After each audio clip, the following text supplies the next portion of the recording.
Hi friends, welcome back. അപ്പോൾ ഇന്ന് വന്നിട്ടുള്ളത് എൻ്റെ പുതിയൊരു ഫ്രെയിമുമായിട്ടാണ്. അപ്പം ഇതെൻ്റെ സ്കൂളിൽ വർക്ക് ചെയ്തിട്ടുള്ള ഒരു ടീച്ചർ തന്ന വർക്കാണ്. ആൾക്ക് വെഡ്ഡിങ് ഗിഫ്റ്റായിട്ട് കൊടുക്കണമെന്നാണ് പറഞ്ഞിട്ടുള്ളത്. അങ്ങനെ നമ്മൾ ആ ഒരു വർക്കൊക്കെ കംപ്ലീറ്റ് ചെയ്ത് ആൾക്ക് നേരിട്ട് കൊണ്ടു കൊടുക്കുക ചെയ്തത്. തളീൻ്റെ അവിടെയാണെന്ന് പറഞ്ഞുകൊണ്ട് ഞാനിവിടുന്ന് മോർണിംഗ് തന്നെ ബസ് കയറി നമ്മുടെ റെയിൽവേൻ്റെ ലിങ്ക് റോഡിൽ ഇറങ്ങിയിട്ട് അതിലൂടെയാണ് തളി ക്ഷേത്രത്തിലേക്ക് പോയത്. അവിടെ ഒരുപാട് നേരം വെയിറ്റ് ചെയ്തു. പിന്നെ മിസ്സ് വന്ന ടൈമിൽ എനിക്ക് വീഡിയോസ് ഒന്നും എടുക്കാൻ വേണ്ടി പറ്റില്ല. കാരണം ഞാനത് നല്ല വൃത്തിക്ക് പാക്കൊക്കെ ചെയ്തിട്ടാണ് കേട്ടോ കൊടുത്തത്. ഒരുപാട് കാലത്തിന് ശേഷം മിസ്സിനെ കാണുന്നതുകൊണ്ട് തന്നെ നമ്മുടെ ഈ ഫോൺ എടുക്കണം, വീഡിയോ എടുക്കണം, എനിക്കിങ്ങനെ ഒരു വ്ളോഗ് ക്രിയേറ്റ് ചെയ്യണം, അതൊക്കെ ഒന്ന് മറന്നു പോയിട്ടുണ്ടായിരുന്നു. മിസ്സിൻ്റെ കൂടെ സംസാരിച്ച് മിസ്സ് കാറിലായിരുന്നു, കാരണം വീട്ടിലേക്ക് പോയില്ല. കാറിൽ നിന്ന് എടുത്തു വന്ന് കുറച്ച് ദൂരം ഉണ്ടായിരുന്നു നടക്കാൻ.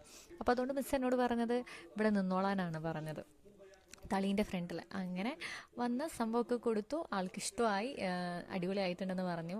നമ്മുടെ ഫീഡ്ബാക്ക് കിട്ടുമ്പോൾ നമുക്ക് കിട്ടുന്ന ഒരു സന്തോഷം, അത് വല്ലാത്തൊരു സന്തോഷമാണ്. അപ്പോൾ ഇതുപോലുള്ള നിങ്ങളുടെ കസ്റ്റമൈസ്ഡ് ആയിട്ടുള്ള ഫ്രെയിം ചെയ്തു തരുന്നതാണ്. എന്നെ കോൺടാക്ട് ചെയ്താൽ മതി കേട്ടോ. അപ്പോൾ thank you for watching this video.